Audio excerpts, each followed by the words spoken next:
So earlier this month, I did a video going over a select number of players that had a large hand in getting their coaches fired, and you all seem to enjoy it quite well. Therefore, we'll be picking up where we left off and going over some additional NHL players who were the main reason as to why their coaches lost their jobs. And with that, here are 3 more NHL players who got their coaches fired.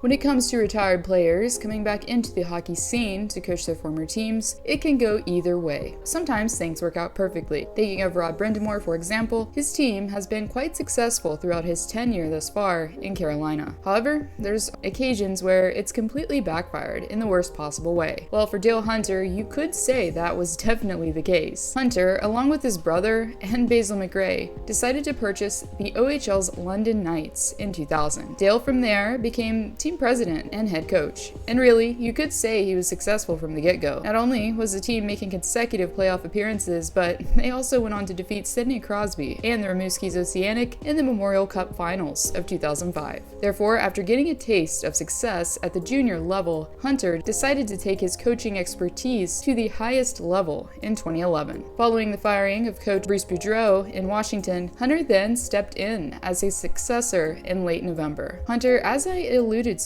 was basically royalty in the nation's capital, as he helped lead the team to its very first appearance in the Stanley Cup Finals of 1998. Therefore, Hunter assumed duties behind the bench for the first time against the St. Louis Blues, as his number hung from the rafters above. The coach brought with him the same defensive mindset he used to win games in the OHL and expected each and every player to buy in. And this didn't particularly suit Alex Ovechkin, as you would expect, since he had a coach that seemed more focused on preventing goals rather than letting them be scored. Ovechkin saw his ice time quickly dwindling down game by game. By the time the regular season had wrapped up, the Great 8 had, for the first time in his career, averaged less than 20 minutes per game. Not only was he receiving less ice time, but Ovechkin was even benched by the coach at one point and also called out at times as well. Post-game, following a 1-0 loss against Philadelphia, for example, Hunter remarked on why he kept Ovechkin on the bench. "I didn't want him against Jaromir Jagr's line. He turned the puck over on the goal. That's what caused the only goal of the game," Hunter says. Interestingly, after the Capitals succumbed to defeat in the postseason of the second round, Hunter and the team made the mutual decision to discontinue the experiment thereafter. After the news broke, Ovechkin didn't hold back when discussing how his season went under Hunter. "For me personally, it was very hard. To be honest with you, sometimes I felt trapped," he says. As most of us know watching, when the captain of a team isn't happy with the head coach, well, things usually don't end well for the bench boss involved. Hunter decided to have a tight leash on Ovi, and it pretty much cost him his job in the end.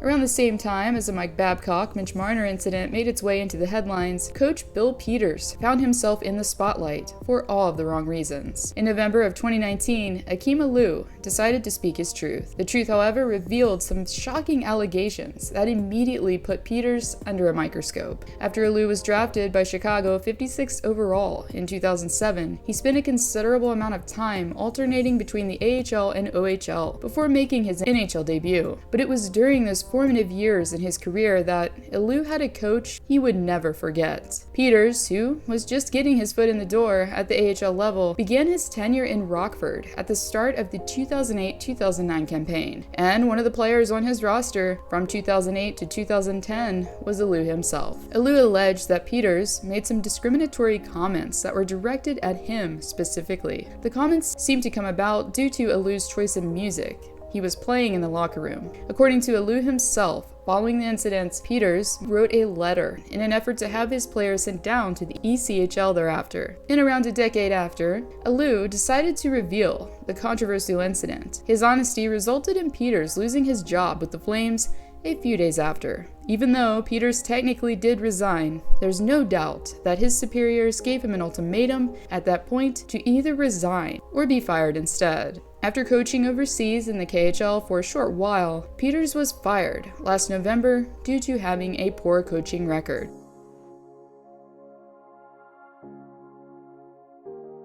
Similarly to the current head coach of the Pittsburgh Penguins, Mike Sullivan, Michel Therrien moved through the ranks via the AHL. After having immense success with the Wilkes-Barre Scranton Penguins in the first half of the 2005-2006 season, Therrien was then promoted to the NHL level in December of 2005. Despite the fact that Therrien had a young Sidney Crosby, Evgeni Malkin, and Marc-Andre Fleury all on his roster to start, the team still went through some growing pains. Despite this though, Pittsburgh improved drastically in the following season, so much so that Therrien was even nominated for the Jack Adams Award. Well, most of us know the story from here. Pittsburgh loses to the Senators in 2007 in brutal playoff fashion, only to come back with a vengeance in 2008. However, after making it all the way to the Stanley Cup Finals, the team seemed out of sorts the season after, and to make matters worse for Therrien, some players had tuned him out as well by the midway point of the 2008-2009 campaign. Sometimes it's easy to chalk unnamed sources up to hearsay. However, what this article right here states apparently bears some truth. According to former NHLer Paul Bissonnette on the famous hockey podcast Spittin' Chicklets, Evgeni Malkin had a hand in the coach's demise. Malkin, who didn't want to simply dump the puck into the offensive zone, was allegedly given an ultimatum by Therrien: either dump the puck in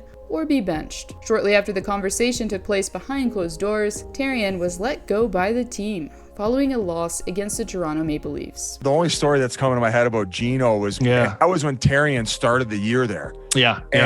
And Therrien had the system where he wanted you guys dumping it in and then holding the red line. It was like so ridiculous given all the skill players. Therrien, I guess, was like, hey, tell Malkin that if he doesn't dump it in, I'm going to sit him.